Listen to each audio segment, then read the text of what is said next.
Šiandien su paspirtuku važinėsiu kiek kitur neįprastai. Tai dabar važiuoju, persikeliu į kitą pusę, važiuoju lygi Nidos. Pradėsiu ten startą ir manau, kad rytoj važinėsiu Klaipėdoje, jeigu viskas ok. Persikelt smagu, bet jau laukiu kokį 40 minučių įvažiuoti ir dar pabaigos nesimato, kol važiuosim.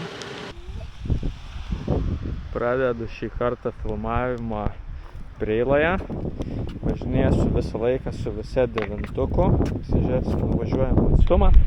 Ir šiaip smagiai praleisiu laiką. Dabar paspirtukas yra bėgęs 3.88. Tai vat nuo dabar skaičiuosiu atstumą. Lekiam.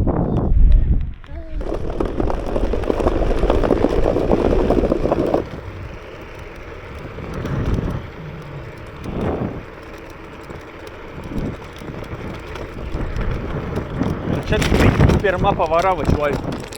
Ir atvau priekį paspirtukai atvaro. Kalniukas ir iš vietos startas. Bandom.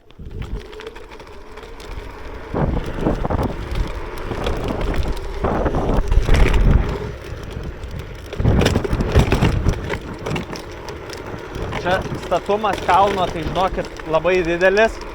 Bet aišku, per kamerą 100% to nesimatys. Ir čia laiptukai dar.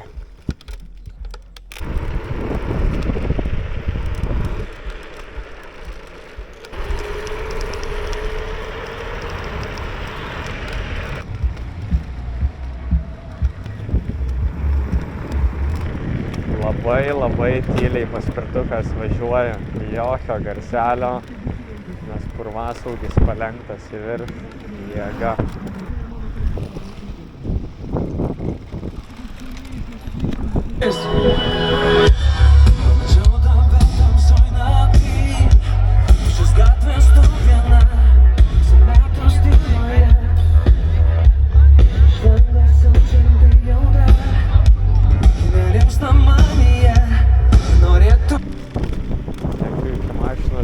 Apsirengsiu.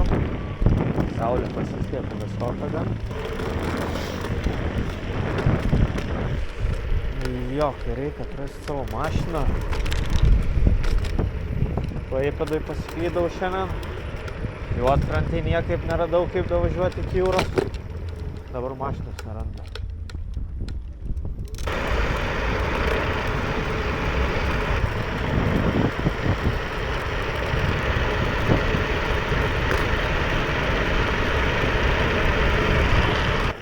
Tai čia.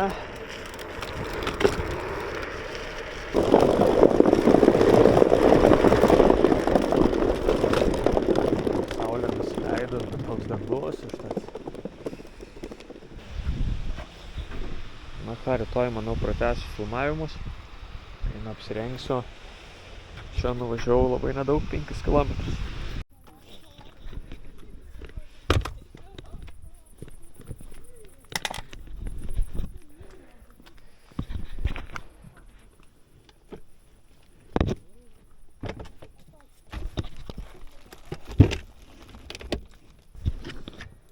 Dar lėkiu ant Itvau paspirtuko iki koncerto, apsirengiau dabar šiltai, tai visai smagu važinėti.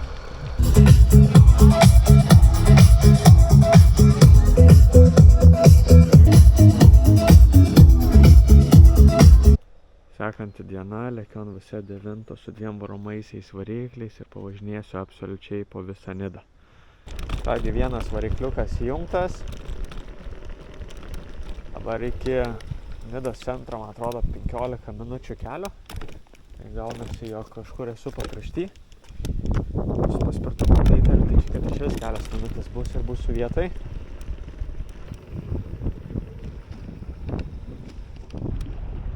Eik tu savo, koks vaizdas, ką. Gražumėlis. Čia fainai tai, kad su paspirtuku galima išnaršyti absoliučiai visus kampelius. Tai būtent šiandien tai padarysiu Nidoje.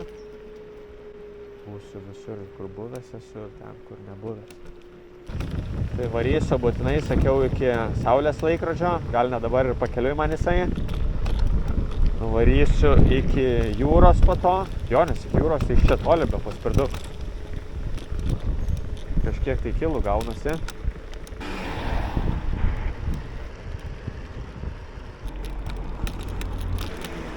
Kalniukas ir net nereikia jungti 2 variklių. Galios pilnai pakanka. Pirma pavara, 26 kg greitis ir veikia kruizas. Kiek atsimenu, čia kažkur į kairę reikės pasukti.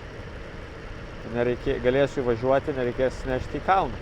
Įsinešiau, bet kam to reikia, kai galima įvažiuoti. Šiais metais teko išsimėginti daug kitų kompanijų paspirtukų, bet nededu iš tikrųjų video filmukų, nes būtų neobjektyvu ir neteisinga konkurentų turbūt atžvilgių, todėl kad nei vienas bandytas paspirtukas man asmeniškai nepatiko.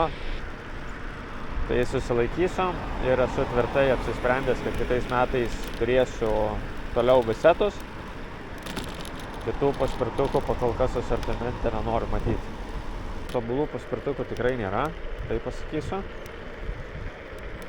Net ir visetas turi minusų, bet minusų yra nedaug ir lengvai išsprendžiama. Minusai kokie, tai reikia prisižiūrėti oro slėgį padangose. Jeigu paimtume VS10, galbūt reikėtų amortizatorių įvorės ateityje pasikeisti, nes gamykliškai jos yra silpnos sudėtos, tokios, kur greitai sudyla ir pradeda laisvumas būti. O to iš minusų, sakot, atsiveržinėja rankenos, bet jeigu gerai užverži, tikrai neatsiveržinėja. Arba galima nuvalyti riebalus nuo sriegio ir užpilti vos varžtų klijų. Tada pradės sunkiai sukioti iš tos vietos ir nebesisukinės nuo vibracijų. Gal iš minusų nelabai žinau, čia gal reikėtų žmonių paklausyti, o šiaip kas užšoka ant šito paspirtuką ir pravažiuoja, arba pavyzdžiui kas įsigyja, tai vien tai pliusai. O šičia labai status yra kalnas. Pabandysiu įjungti 2 variklius, 3 pavarą ir duosiu gazų. Pasižiūrėsim kaip įtraukia. 10, 20, 30.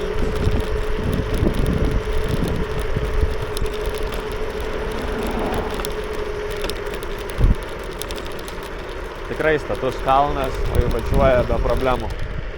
Žiauriai gražu šičia yra.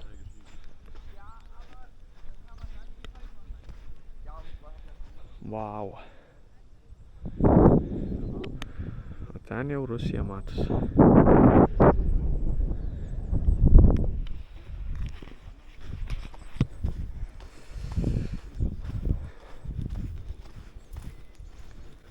Būsiu iš čia tvarkingas irgi nebevažiuosiu, tiesiog pasistumsiu.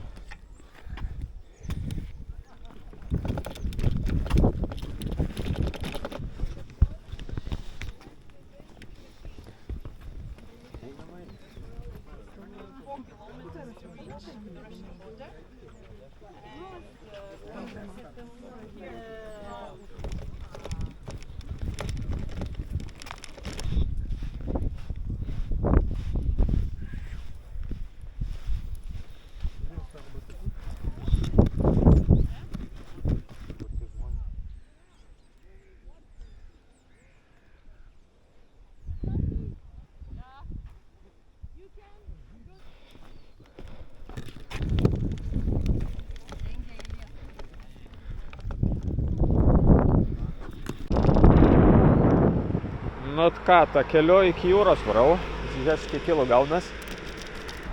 Nu nežinau, čia be dviračio ar be elektrinio paspirtuko galima vaikščioti sveika, bet po to darbu tiesiog taptų, jei kiekvieną dieną reikėtų.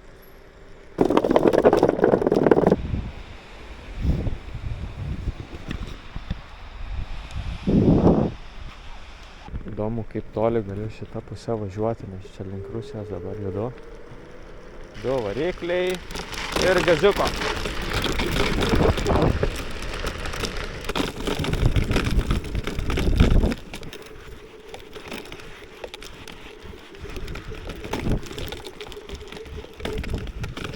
Šiaip visai neblogai.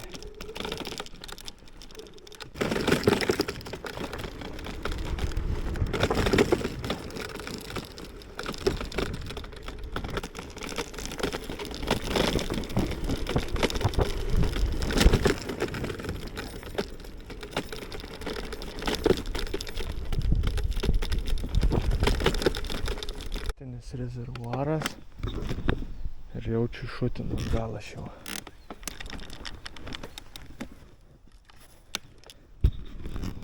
Gerai, palieku paspirtuką ir nušičia pasižiūrėti, kaip ten arti sienos, ar ne buvau. Taigi, esu dabar šičia, buvau nuvažiavęs štai va šičia. Ir čia visai siena. Geras. Tai labai nedidelio atstumu buvau. Jo, ten matosi bokštas. Nežinau, nuo šičia tai kokia porą kilų, gal daugiau 3. O nuo ten tada max 2 kokie. Kažkaip, kai važiuodavau Nidoj su mažesniu paspirtuku, galvodavau, kad čia nėra ką lankyti.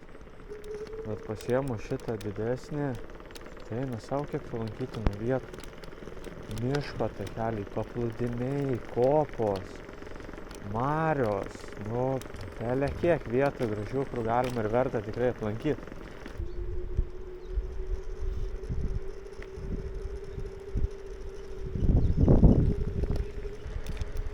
Dabar jau galima paspaust ir aišku neviršit greičio 50 km/h, nes jau miestas.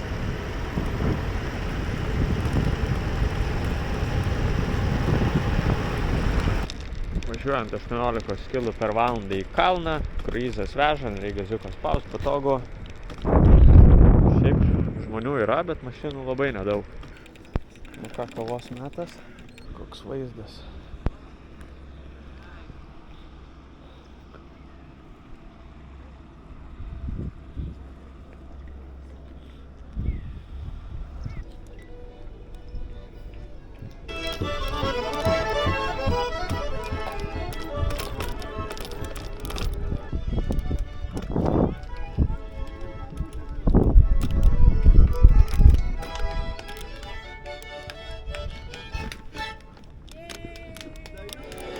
Neprisivyju į tvau paspirtukų, reikia jungti antrą pavarą, o dar vieno variklio užtenka. Iš Nidos dabar lekiam į Juodkrantę ir su paspirtuku ten pavažinėsiu ir jeigu pavyks važiuosiu ten paplūdimiu, lekiam. Na va, jau Juodkrantėj pasistato mašinas ir lėksim. Prie pat kopų galėsim būt.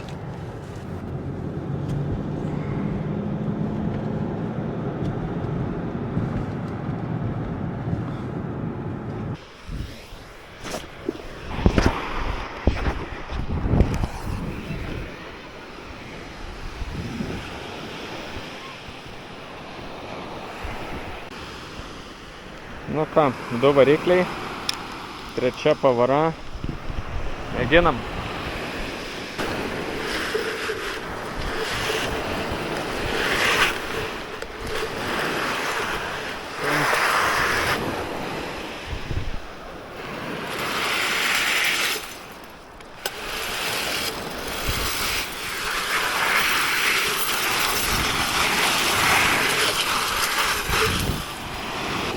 Gaunasi realiai per šlapės smėlis ir matot, kaip smarkiai klims.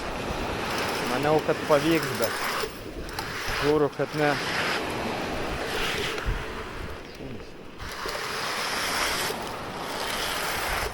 Panašu, jog bent jau Juodkrantės paplūdimy tikrai nesigaus. Pabandysiu gal Palangos ar Šventosios, gal bus geriau. Smagiai pasimaudžiau, čia visai ant kranto gilu ir nemažos bangelės. O su paspirtuku, kaip sakiau, neina važiuoti, nes per daug šlapės ir purus smėlis.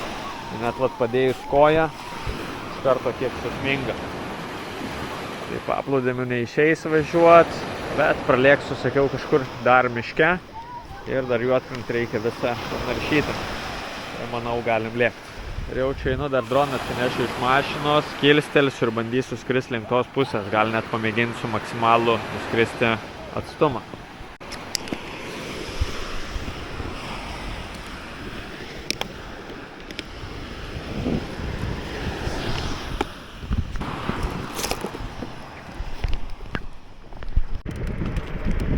Lėkiu Juodkrantėj, tik tai iš kitos pusės, arčiau paplūdimio. Takais čia žiauriai fainėm. Tai bus proga, kada atlėkti, persikelti į Smiltynę, šokti ant paspirtukų ir važiuoti link Nidos. Nebūtinai reikia pasiekti juos, kažkur pernakvoti ir galima toliau važiuoti. Ir šiaip, va dabar visą dieną realiai važinėjau ant to visetą, dar aišku batarkės nenusodinau. Tai tiem, kam reikia nuvažiuoti 100 ar daugiau kilometrų, tai vienareikšmiškai rekomenduočiau pirkti mašiną, tikrai ne paspirtuką. O tiem, kuriem reikia miestą nusigauti iš taško A į tašką B, paspirtukas yra idealus. Vienai dienai nemažai pravažiuoti miestą, tai žiūrėkit, Nida. Vakar važinėjau Juodkrantėj, nedaug, bet tokiai važiavau. Šiandien važinėjau Juodkrantėj per skirtingą kelią. Tačiau paplūdimy važiuoti nesigavo. Dar batarkės liko daug. Tai mieste, jeigu užtenka nuvažiuoti 30-40 km, tai idealus pasirinkimas. Nu va, nuo šičia Nida 3-2, Klaipėda 15, Juodkrantė čia.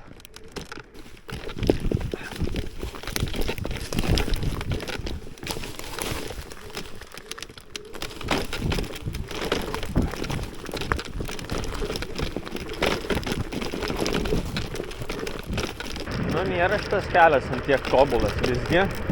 Gerai, kad minkštutė PKB.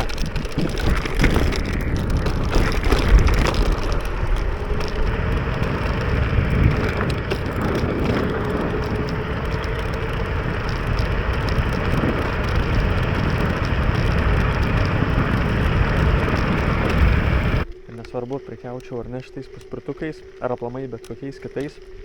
Vis tiek jaučiu turėčiau pats paspirtuką. Kad ir šiandien paimkim, bam, smėlio laikrodį, bam į paplūdimį, bam į pasienį, bam dar kažkur, bam kavos.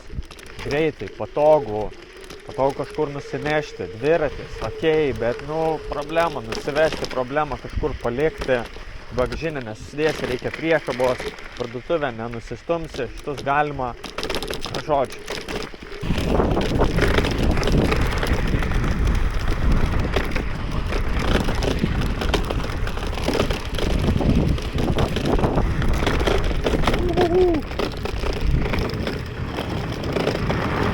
Sakyčiau, reikia 10-tuko, bet 9-tuko pilnai irgi žiūriu pakanka. Kaip čia gražu. Vien smėlis, bet dar važiuoju.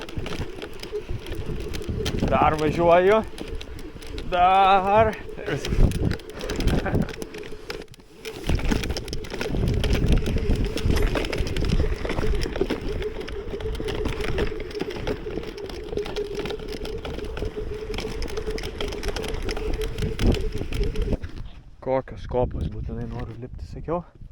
Kamera turbūt atrodys, kad visiškai nestatu, kažerį lipsiu.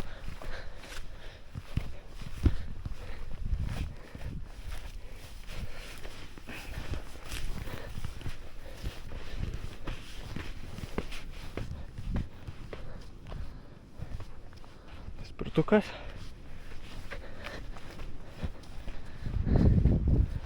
O čia aukštai.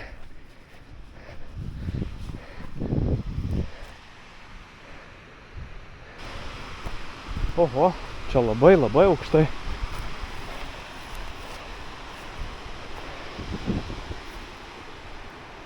Jėga. Dar norėčiau ten nuvaryti, toli, bet jaučiu užtenka. Bandysiu dar paieškoti miško takelių ir varysiu link mašinos, kadangi dar planas yra turbūt Palangoj pavažinėti, jeigu spėsiu. Tai va, lekim.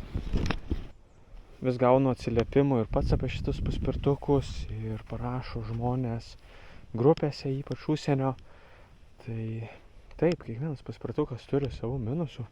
Tai šitas yra padangos, reikia slėgį pasižiūrėti, prisipūsti normaliai. Po to, jeigu esat labai lengvas, nežinau, 5 kilų, 100 kilų, tai kai važinėsit per nelygų kelią, gali būti, kad šitas varžtas dunksės, bet jeigu būsit sunkesnis, šitas varžtas pasikelia ir nesitrenko į metalą, arba reikėtų gumą pasidėti tiesiog. Tada priekinis purvasaugis yra gamykliškai gana žemokai ir ypač kai jau nebelygiai pasidaro padyla padanga, gumbuota pasidaro, tada pradeda trankytis purvasaugis. Nežinau, daugiau iš tikrųjų šitos gumelės pasimeta, bet iš tų, kas yra rinkoje, tai čia yra vienas tobuliausių daiktų. Nes prekiauti tais daiktais, kur pastoviai servise, ačiū ne mum, tai jau kiti prekiauja. O šitai patinka tuo, kad taką ir geriau visą laiką minkšta pakaba, pakankamai galios, patogiai susilanksto. O visos problemos, jeigu atsiras, įspręsim greitai, nes turim pilną servisą ir pilną dalių asortimentą. Plius, šitais paspirtukais ne mes vieni prekiaujam, tiekiam ir kitom parduotuvėm, tai ir kitose miestuose gausit servisą, priešingai nei kad pasirinkę bet kokį kitą paspirtuką.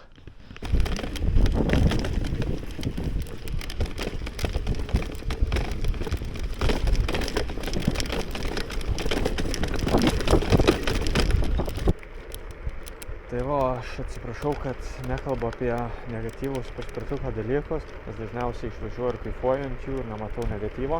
Dėl to paprasčiausiai pamirštu kalbėti apie tai, būtų šalta, lytų lietus, gal tada aš sakyčiau, kaip blogai važiuoja, slidu ir panašiai. Dabar kai pamatai tiek gražių daug vaizdų, šiltas oras, tai ką kalbėti neįdomu. Rankenėlė, kad atsiverši, kad kažkur kažkas tunksi, nu ir ką, paspirtukas važiuoja. Nežinau, ką dar pasakyti. Viskas okei su jų žodžiu. Bet aišku, jeigu nori tobulo dalyko, nepirkit. Pirkit mašiną, Porsche, dar kažką. Ten bus tikrai neblogai. Paspirtuko štuka, 2 ar 3 štukas eurų tikrai, tobulo nebus. Kaip sakiau, turi visi minusų, vien didesni, kiti mažesni, mes atsirenkam, kad būtų kuo mažiau to minuso, kuo smagiau važiuotų, kad mums patiems patiktų važiuoti, kad kuo mažiau serviso būtų, tada sustaupomi pinigai yra. Tai va, o jeigu išlenda brokas, kaip sakiau, irgi galit kreiptis, tikrai suremontuosim, turim detalių, turim servisą, to labiau tiekiam ir kitom parduotuvėm šitus paspirtukus, tai manau visoje Lietuvoje juos galima bus suremontuoti, tuo tarpu bet ką kitką. Tik dažniausiai pas patį pardavėją, nusipirkot kažkur kitą mieste, siųskit arba vežkit, čia garantinių nieks neaptarnaus. Tai dar viena priežastis, kodėl verta rinktis šios Lucet paspirtukus. Nuvažiavau iš viso per 2 dienas 24 kilometrus.